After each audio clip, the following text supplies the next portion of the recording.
एक मेहनत सी करनी पड़ती है, एक दर्द सा जगाना पड़ता है। किसी ने पूछा, अरे चिड़िया कैसे बना तेरा सुंदर घोंसला?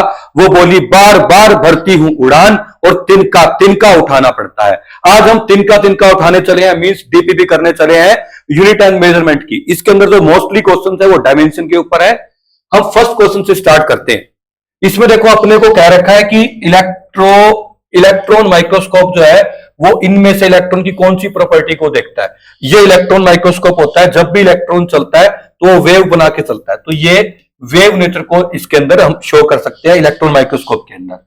नेक्स्ट हम बढ़ते हैं, फोर्स ऑफ फ्रिक्शन और टेंशन का ओरिजिन क्या है। बच्चों पहले बहुत सारी थ्योरीज आई थी, जो अभी जो लेटेस्ट थ्योरी है उसके अकॉर्डिंग ऐसा होता है, जब भी कोई दो बॉडीज चलती हैं, ये पे चल रही है, तो दोनों हो जाती है चार्ज।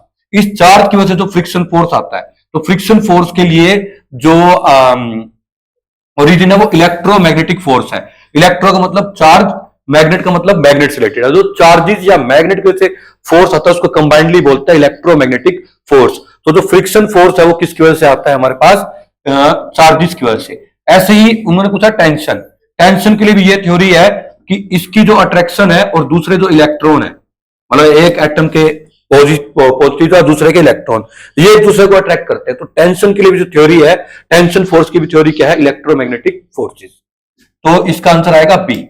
नेक्स्ट हम बढ़ते हैं, range of time scale we study in the physics is. Physics में बच्चों टाइम, लेंथ और मास, इन सब की रेंज है। जो टाइम की रेंज है वो है 10⁻22 सेकंड टू लेके 10⁻18 सेकंड। वैसे ये टाइम होता है न्यूक्लियस को जब लाइट क्रॉस कर दे। एटम के अंदर जो है न्यूक्लियस को जो लाइट क्रॉस करने में इतना टाइम लेती है। ये टाइम माना गया कि सन की लाइफ है वो 10⁻18 सेकंड इस ऑर्डर की होगी। ऐसे ही लेंथ की भी रेंज है और मास की भी रेंज है। जो मास की रेंज है मैं आपको बता देता हूं, वो 9 × 10⁻31, जो कि मास ऑफ इलेक्ट्रॉन से लेके 10⁻55 kg, ये जो होता है ये पूरे यूनिवर्स का मास है। ऐसे ही लेंथ की भी रेंज है, जो कि 10⁻15, जो कि न्यूक्लियस की रेडियस है यहां से लेके 10⁻24 मीटर, जो कि यूनिवर्स की रेडियस है। फिलहाल तो अपने से ये पूछा था, तो इसका ऑप्शन क्या आ जाएगा? सी।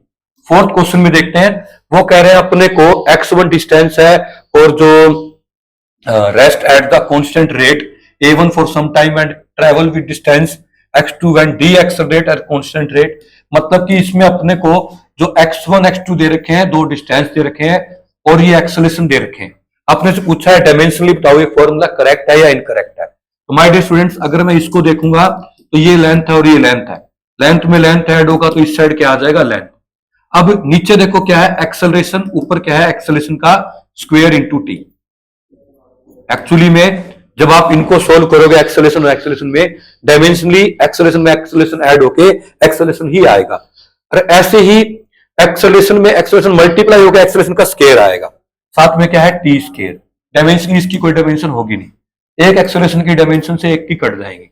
अब इसकी डायमेंशन को ओपन करोगे तो ये होता है हमारे पास, ये होता है हमारे पास L1 T-2, साथ में क्या है? T2। ये T2 कैंसिल होके L1 = L1 आ जाएगा।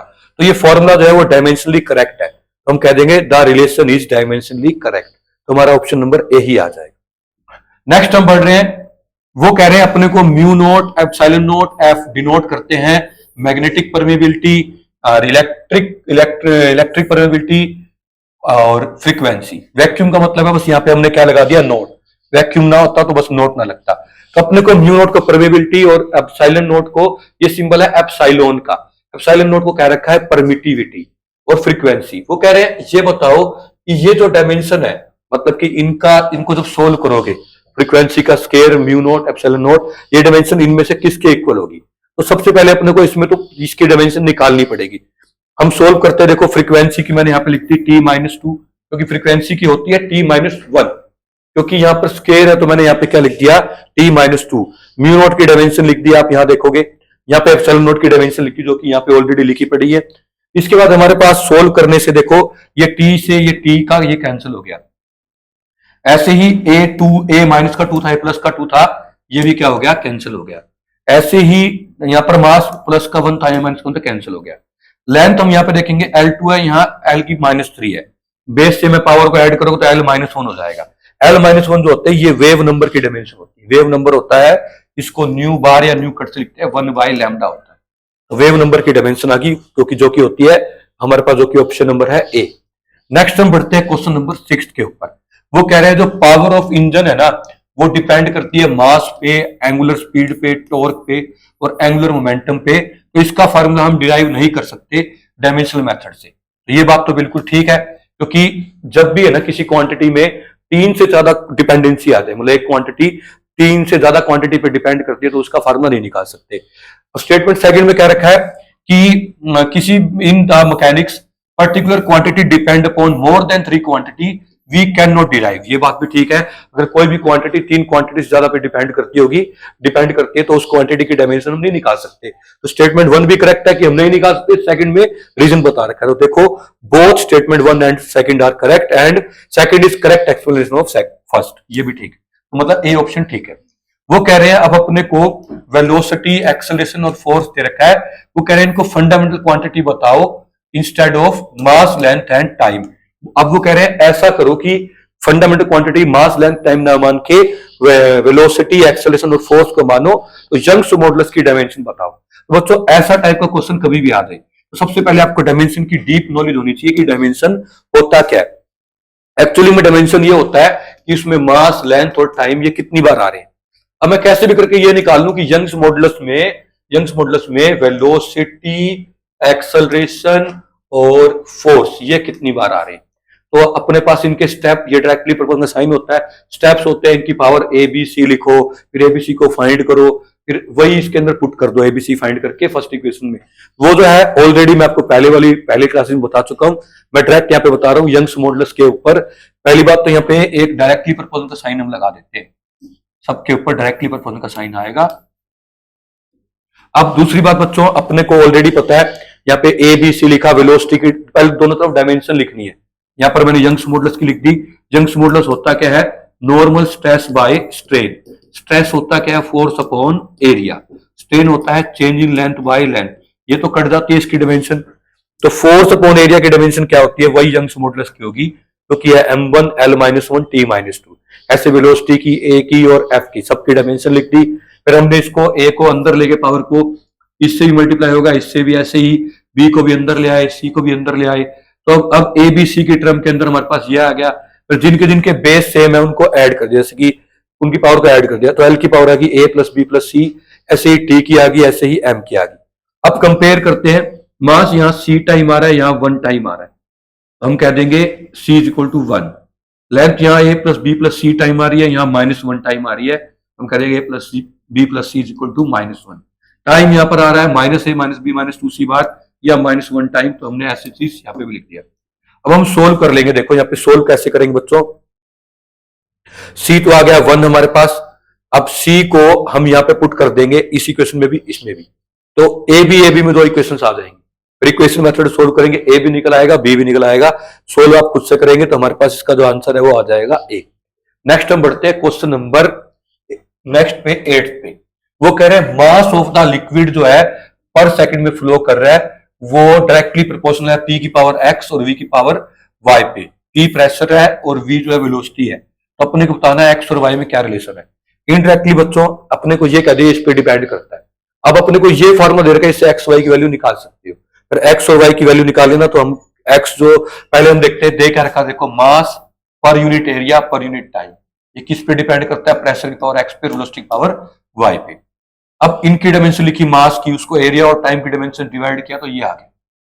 पी की डायमेंशन एक्स, मतलब कि ये पी की डायमेंशन लिखी, उसकी पावर एक्स करी, सॉरी, ऐसी वी की डायमेंशन लिखी, उसकी पावर क्या करी, वाई। अब एक्स और वाई को अंदर ले गए, दोनों तरफ डायमेंशन को इक्वेट कर दिया। तो यहाँ पे देखो एक्स 1 टाइम आ रहा है और यहाँ कितनी बार आ रहा है, एक्स बार। तो एक्स इज इक्वल टू क्या आ गया, 1।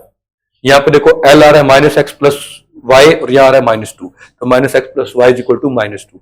ऐसे ही अपने को टाइम की डायमेंशन को लिख के कंपेयर करके सोल्व करेंगे, तो हमारे पास जो है x आ जाएगा हमारे पास 1 और y आ जाएगा -1। तो x इज इक्वल टू आ गया हमारे पास -y। नेक्स्ट आता है हमारे पास क्वेश्चन नंबर 9। वो कह रहे हैं ये अननोन क्वांटिटी है, तो अपने को बताना है कि डायमेंशन ऑफ फाई क्या होगी। तो सबसे पहले तो आप ये समझो, लॉग के अंदर जो भी चीज होती है ना, ये हमेशा डायमेंशन लेस होती है। तो लॉगरिथम के पास कोई डायमेंशन नहीं होता, तो ये क्या होगी, डायमेंशन। यहां से आप अल्फा निकाल लो और वो इसमें पुट कर देंगे हम। अल्फा जो है वो यहां से क्या आ जाएगा हमारे पास, अल्फा आ जाएगा, यहां से हमारे पास आ जाएगा MA/L, अगर अल्फा की डायमेंशन निकालोगे तो हमारे पास यहां पे अल्फा की जगह चाहे तो आप सबकी डायमेंशन दोबारा पुट कर दो फाई की निकालने के लिए। फाई की डायमेंशन है वो निकालने के लिए मास की अलग पुट करो, एक्सेलरेशन की अलग पुट करो, अल्फा की जो निकाली है वो अलग पुट करो, या तो ऐसे करके सोल्व कर लो तो भी हमारे पास जो है आंसर आ जाएगा। या डायरेक्ट आपको पता है कि जो यहाँ पर फाई है वो हमारे पास कितना हो जाएगा, फाई इज इक्वल टू देखो MA/अल्फा, और यहां से अल्फा निकाला क्या आपने, MA/L, बाय वाला एल ऊपर चला जाएगा, MA में कट जाएगा, तो फाई की डायमेंशन लेंथ की डायमेंशन की इक्वल होगी, जो कि है ऑप्शन नंबर सी, M0L1T0। 1 लिखो ना लिखो मर्जी होती है, अगर 1 लिखो तो भी ठीक है, नहीं लिखोगे तो भी ठीक है। इसका आंसर जो है सी आ जाएगा। नेक्स्ट हम बढ़ते हैं क्वेश्चन नंबर 10 में। वो कह रहे हैं रिफ्रैक्टिव इंडेक्स जो है वो ऐसे डिपेंड करता है, अपने को दे रखा है mu is equal to A+B/λ²। A और बी कांस्टेंट है और लैम्डा वेवलेंथ है, तो dimension of B is same. तो देखो बच्चों, mu is equal to A+B/λ² दे रखा है, इसकी तो कोई डायमेंशन होगी नहीं। अब क्योंकि म्यू की भी कोई नहीं होती, इसकी भी कोई डायमेंशन नहीं होनी चाहिए। अगर नीचे L2 आ गया, क्योंकि वेवलेंथ की डायमेंशन L होती है, L² आ गया नीचे, λ² तो L2 आ गया, दैट मींस इसकी क्या होनी चाहिए, L2, ताकि ये कट के फिर क्या हो जाए, 0। क्योंकि हमें पता है, या दूसरे तरीके से देखो, B/L2 जो है वो M0L0T0 आना चाहिए था, तो B जो है वो क्या आ जाएगा, L2 डायमेंशन होती है एरिया की, इसलिए इसका आंसर क्या आ जाएगा, D। नेक्स्ट बढ़ते हैं 11th क्वेश्चन पे। वो कह रहे हैं अगर एनर्जी इन चीजों पे डिपेंड करती है, G, P, G, H और C पे। G यहाँ पे यूनिवर्सल ग्रेविटेशनल कांस्टेंट है, H प्लैंक कांस्टेंट है, C वेलोसिटी ऑफ लाइट है, तो value of P Q R बतानी है। बच्चों पहले हमने लिखा कि जो एनर्जी है उसका ये फॉर्मूला है, तो हमको पता है एनर्जी की डायमेंशन भी, इन सब की डायमेंशन भी, तो हमने यहाँ पर क्या किया, डायमेंशन लिख के पहले P Q R की वैल्यू को हम सोल्व कर लेंगे। थोड़ा सोल्व करना कॉम्प्लिकेटेड थोड़ा सा है, पर मैथमेटिक्स जिसकी कमांड है वो अच्छे से कर लेगा। तो यहां से हम सोल्व करेंगे तो हमारे पास जो है ऑप्शन हमारा आ जाएगा ए, तो ये आप खुद से करेंगे, हमारे पास आंसर आ जाएगा इसका ए। नेक्स्ट हम बढ़ते हैं क्वेश्चन नंबर 12 में। वो कह रहे हैं डायमेंशन फॉर्मूला ऑफ कंप्रेसिबिलिटी है, तो डायमेंशन ऑफ लेंथ कितनी होगी। कंप्रेसिबिलिटी बल्क मॉडुलस का रेसिप्रोकल होता है। बल्क मॉडुलस जो होता है वो होता है हमारे पास normal stress by volumetric strain. Normal stress को हम प्रेशर भी लिख सकते हैं, प्रेशर अपॉन स्ट्रेन, इसकी तो होती नहीं, तो प्रेशर की होती है, उसका रिवर्स करेंगे तो कंप्रेसिबिलिटी क्या आएगी, क्योंकि प्रेशर बल्क मॉडुलस के इक्वल, बल्क मॉडुलस का रिवर्स क्या, कंप्रेसिबिलिटी। तो हमारे पास क्या आ जाएगा यहां से,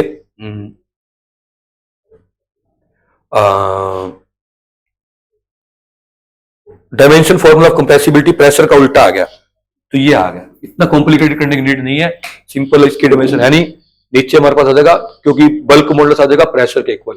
प्रेशर की डायमेंशन होती है हमारे पास M1L-1T-2, इसका रेसिप्रोकल हो गया आ जाएगा M-1L-T2, जो कि हमारा ऑप्शन नंबर आ जाएगा, जिसके अंदर लेंथ जो आ जाएगी वो 1 टाइम आ रही है, क्योंकि ऑप्शन नंबर आ जाएगा सी। नेक्स्ट हम बढ़ते हैं 13th क्वेश्चन में। वो कह रहे हैं जो मास है ना वो डिपेंड करता है अपना किसी भी mass of the largest stone that can be move.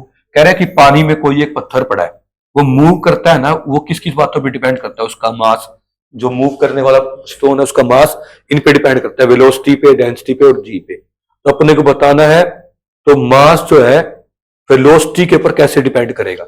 Indirectly अपने को बताना है कि जो ए है वो फाइंड कर लेना कितना आएगा। तो अपने को यहाँ पे मास की डायमेंशन पता है, यहाँ तीनों की डायमेंशन पता है, ये पता होने से आप ए बी सी को फाइंड कर सकते हो। तो आप देखोगे जो ए है वो 6 आ जाएगा, मतलब मास जो है वो वेलोसिटी की पावर 6 पे डिपेंड करता है। ऑलरेडी ये पिछले जो हमारे और डायमेंशन के असाइनमेंट है उनके अंदर ऑलरेडी क्वेश्चंस आए हुए हैं।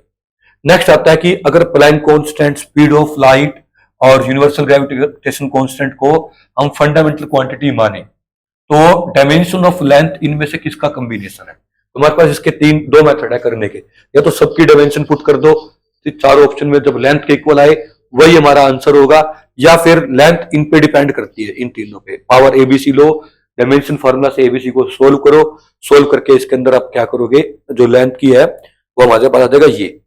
अब इसका फॉर्मूला बनाएंगे तो हमारे पास क्या आ जाएगा, पहले सबकी पावर देखो हाफ हाफ हाफ आ गई, जैसे कि के सी की पावर माइनस हाफ है तो नीचे आ जाएगी हाफ। अभी 3 पड़ा इसके बाहर भी, और ऊपर क्या है हमारे पास जी और एच की पावर हाफ, जी की पावर भी हाफ, एच की पावर भी क्या हाफ, ये आ गया। ये जो कांस्टेंट है इसका रूट लो कुछ भी करो कोई फर्क नहीं पड़ेगा, तो हाफ को अपन बोलते क्या है अंडर दी रूट, तो जी एच बाय सी की पावर 3, क्योंकि अंडर रूट की पावर 3 थी तो यहाँ पे 3 आ गया, तो हमारे पास इसका ऑप्शन नंबर ए आ जाएगा सोल्व करेंगे तो। नेक्स्ट आता है 15th क्वेश्चन। 15 में कह रहे हैं कि अपने को है ना पी जो है वो प्रेशर है, जे डिस्टेंस है, के बोल्ट्जमैन कांस्टेंट है, और थीटा जो है टेम्परेचर है। डायमेंशन फार्मूला ऑफ बीटा अपने को बताना है बच्चों। देखो सबसे पहले तो हम अल्फा का डायमेंशन फार्मूला कैसे फाइंड करेंगे, ई की पावर जो भी होती है ना, ई की पावर, ई एक कांस्टेंट है ना दे रखा तो इसको यूलर्स कांस्टेंट बोलते हैं, कुछ दे रखा हो कि ई चार्ज है कुछ है तो उसके अकॉर्डिंग उसकी डायमेंशन लेनी है। अभी नहीं दे रखा तो पता है कि ये यूलर्स कांस्टेंट है, इसकी डायमेंशन जो भी होती है वो डायमेंशन लेस होती है। ऑलरेडी ये बातें सारी मैं लीडर सीरीज के टॉपिक्स में बता चुका हूं। यहाँ पे हम अल्फा जेड बाय के थीटा डायमेंशन लेस है, यहां से अल्फा की डायमेंशन निकाल लेंगे, अल्फा आ जाएगा के थीटा बाय जेड। जो जेड है अपने को देखो दे रखा है डिस्टेंस, इसकी लेंथ के इक्वल होगा, थीटा है टेम्परेचर तो टेम्परेचर लिख दिया। जो के है इसकी डायमेंशन जो होती है वो होती है हमारे पास या तो एनर्जी अपॉन टेम्परेचर बोल दो, या वो होती है K is equal to R by N A. अब आर की डायमेंशन पता हो, एन ए की डायमेंशन, एन ए क्या है नंबर ऑफ एटम्स पर मोल, तो ये पर मोल को दिखा रहा है, मोल की पावर -1 को, मतलब ये ऊपर जाके क्या बन जाएगा मोल की पावर +1। तो के जो है ना वो होता है आर इंटू मोल। अब आर की डायमेंशन पता तब भी मोल कर लो, पर मुझे पता है आपको के की डायमेंशन ऐसे याद करना इजी रहेगा, के बाय टी से, ई बाय टी से, एनर्जी अपॉन टेम्परेचर से। अब ये टेम्परेचर से टेम्परेचर कैंसिल हो जाएगा, एनर्जी की डायमेंशन m1 l2 t - 2 होती है, नीचे लेंथ थी तो ये आ जाएगा m1 l1 t - 2। ये तो अल्फा की आ गई बच्चों। अब हमें पता है कि इसकी पूरे की कोई डायमेंशन नहीं होती, अल्फा बाय बीटा प्रेशर के इक्वल होना चाहिए, तो अल्फा बाय बीटा प्रेशर के इक्वल होना चाहिए, तो बीटा क्या होगा ये ऊपर प्रेशर नीचे, अल्फा की डायमेंशन निकाल रखी थी, प्रेशर की आपको पता है, सोल्व करेंगे तो m से m कैंसिल हो जाएगा, t - 2 ये l ऊपर जाके क्या बन जाएगा प्लस का, तो आ जाएगा हमारे पास l2 बन जाएगा। ये आ गया 15th क्वेश्चन का आंसर ए। नेक्स्ट हम बढ़ते हैं 16th पे। 16 पे क्या रखा है कि अपने को डिस्टेंस है सिग्नल का जो देखा जा सकता है फोगी कंडीशन में, मतलब धुंध में जो सिग्नल को एक रेलवे इंजीनियर देखता है वो डिपेंड करता है, जो डिस्टेंस है वो डिपेंड करता है मास डेंसिटी पे और इंटेंसिटी पे और फ्रीक्वेंसी पे।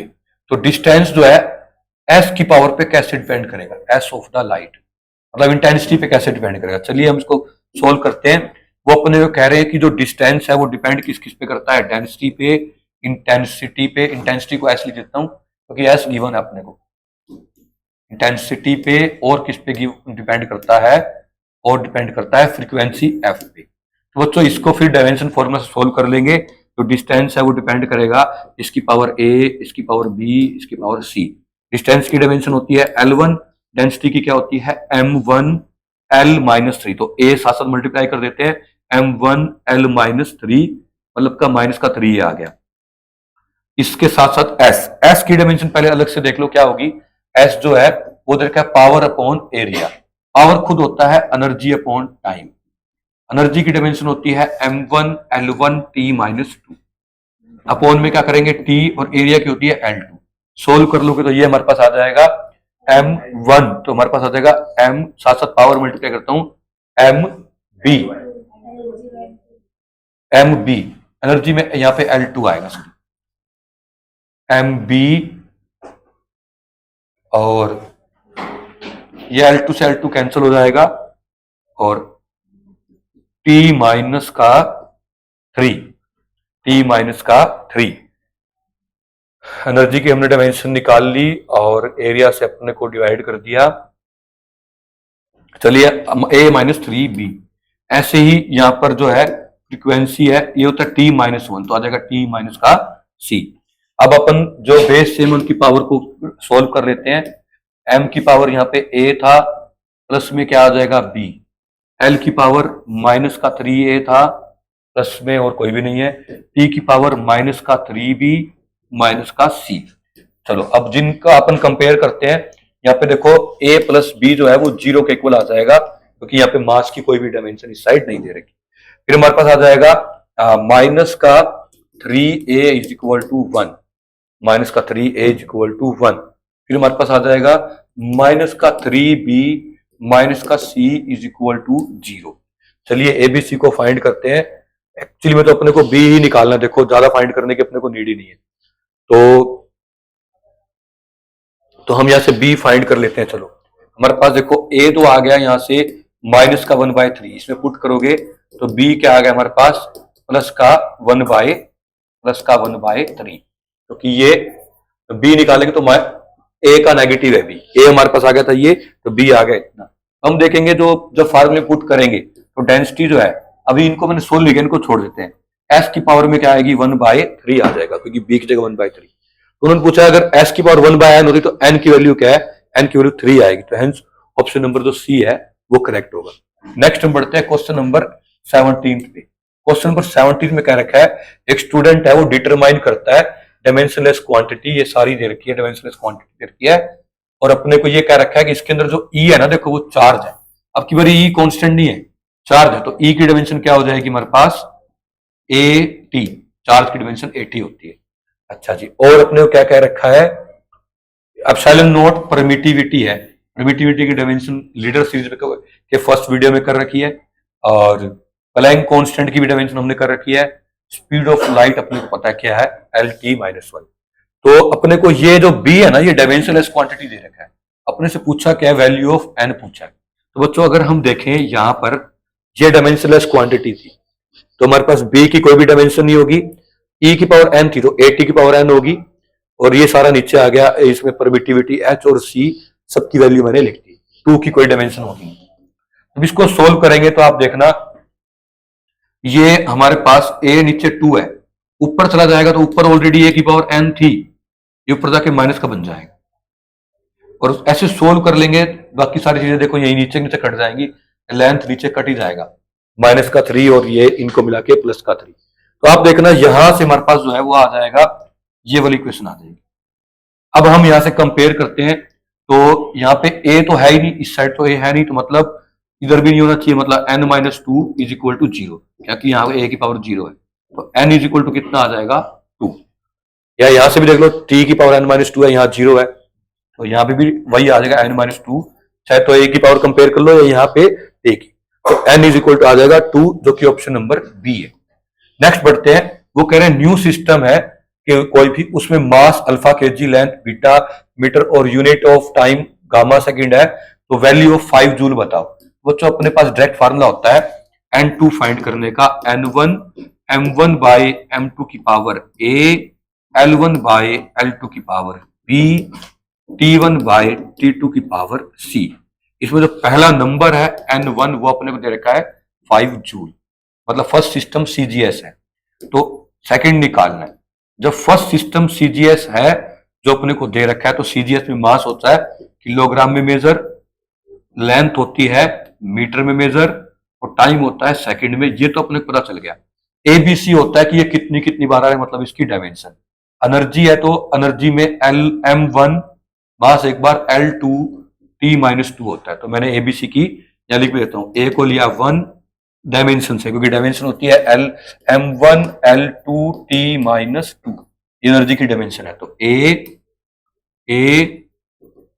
B और C क्या आ गया -2। अब अपने को जिसमें कन्वर्ट करना है सेकंड सिस्टम, उसके अंदर अपने को कह रखा है कि जो लेंथ है ना, वो जो मास है वो अल्फा kg लिख दिया, और जो लेंथ है वो बीटा मीटर है वो भी लिख दिया, और जो टाइम है वो गामा सेकंड है। तो सब इसको सोल्व कर लेंगे, तो n2 है ना वो आ जाएगा n1 जो कि अपने को दे रखा था 5, तो मैं यहाँ पे 5 लिख देता हूं, तो n1 यहाँ पे आ जाएगा 5, kilogram kilogram cancel, 5 alpha -1 beta -2, क्योंकि यहाँ पे स्केयर है और ये नीचे है तो -2, और ये नीचे है बट ऑलरेडी ऊपर -2 पावर, तो गामा +2, तो ये हमारे पास आ जाएगा 5 अल्फा -1 बीटा -2 गामा +2, तो बी इसका आंसर आ जाएगा हमारे पास। नेक्स्ट हम बढ़ते हैं क्वेश्चन नंबर 19 पे। Find the value of 10/21 calories in अर्ग। मतलब देखो कैलोरी जो है ना वो प्रैक्टिकल यूनिट है, अर्ग सीजीएस है। हम कैलोरी से पहले जूल में आ जाते हैं। 1 कैलोरी 4.2 जूल की होती है। तो ये कैलोरीज आ गई हमारे पास, इनको जब हमने 4.2 से मतलब 2 जूल, एक्चुअली में अपने को 2 जूल को अर्ग में कन्वर्ट करना है। तो ऐसा यूनिट जो है वो जूल है और सीजीएस क्या है, अर्ग।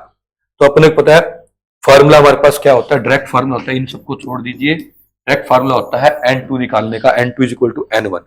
N1 मतलब 2 दे रखा है, क्योंकि अब हम 2 जूल को अर्ग में कन्वर्ट कर रहे हैं, वही हमारा आंसर होगा 10/21 कैलोरीज का। फर्स्ट सिस्टम में मास किसमें देखो मेजर हो रहा है, फर्स्ट सिस्टम सीजीएस है, तो सीजीएस में मास किसमें हो रहा है हमारा, केजी में। तो आप यहाँ पे मैं आपको अलग से करा देता हूं ये वाला। तो अपने पास फार्मूला तो पता ही है N2 निकालने का, N1 फर्स्ट सिस्टम में मास किसमें हो रहा है, केजी में। जिसमें करना है सीजीएस सिस्टम है उसमें ग्राम में। फर्स्ट सिस्टम में लेंथ हो रही है मीटर में, क्योंकि फर्स्ट सिस्टम सीजीएस मान के चल रहे हैं, और दूसरे वाले में किसमें हो रही है, सेंटीमीटर में। टाइम दोनों में सेकंड। हम पावर्स की बात करें तो क्योंकि एनर्जी की बात है तो M1 L2 T-2 है। इस हर बड़ी चीज को छोटी में कन्वर्ट करना होता है, ये मैंने आपको ट्रिक बता रखी है। यहाँ पे 1000 ग्राम करोगे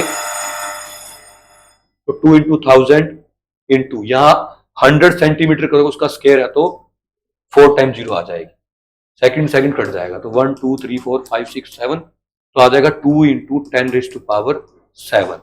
हमारे पास ये आ जाएगा 2 इंटू 10⁻7 अर्ग, क्योंकि ये सीजीएस सिस्टम की सारी यूनिट नीचे वाली, और सीजीएस में अर्ग होता है। तो हमारा आंसर एक्चुअली हमने 2 जूल को अर्ग में कन्वर्ट किया, पर 2 जूल था क्या, ये। तो एक्चुअली आंसर आ गया कि 10⁻21 कैलोरीज इज इक्वल टू क्या आ गया, 2 इंटू 10⁻7 अर्ग। नेक्स्ट हम बढ़ते हैं लास्ट क्वेश्चन 20 पे।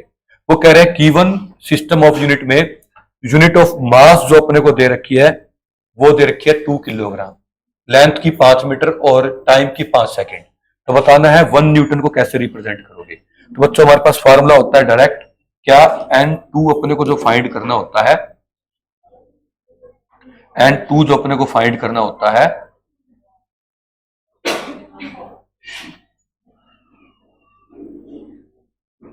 वो होता है हमारे पास N1 M1 बाय M2 की power A, L1 bye L2 की power B, T1 bye T2 की पावर C। ये होता है हमारे पास। तो अपने को पता है A B C क्या है, क्योंकि डायमेंशन होती है M1 L1 T-2 फोर्स के लिए, M1 L1 T-2। तो यहाँ 1 लिखा नहीं, यहाँ 1 लिखा नहीं, यहाँ -2 लिख दिया। अब फर्स्ट सिस्टम में देखो जो मास है वो किस में मेजर होता है, किलोग्राम में, क्योंकि देखो अपने को न्यूटन को then in this unit, newton को कन्वर्ट करना दूसरी यूनिट में। तो फर्स्ट में अपने को दे रखा है मास होता है किलोग्राम में, किलोग्राम लिखिए, लेंथ होती है मीटर में, मीटर, टाइम होता है सेकंड तो सेकंड। जिसमें कन्वर्ट करना है उसमें मास किसमें मेजर होता है, 2 किलोग्राम, 2 किलोग्राम, ऐसे लेंथ ऐसे टाइम। सोल्व करेंगे तो हमारे पास जो नया नंबर है N2 वो आ जाएगा 5/2। अब 5/2 है तो उसको न्यूटन ही लिखेंगे, क्योंकि है ना उस सिस्टम में यूनिट कुछ अलग होगी, न्यूटन तो ऐसा ही में हम लिख देंगे 5/2 इन द न्यू यूनिट। इसको हम सोल्व कर लेंगे। देखो सोल्व करने के बाद ये हमारे पास आ गया एक्चुअली में, हाँ तो ऊपर क्या ये 5 से 5 कट गया, 5/2, ठीक है। तो ये हमारे पास आ गया option number A, hence option A is correct. ये हमारे पास डीपीपी फर्स्ट के सॉल्यूशन थे। नेक्स्ट हम मिलेंगे डीपीपी सेकंड के।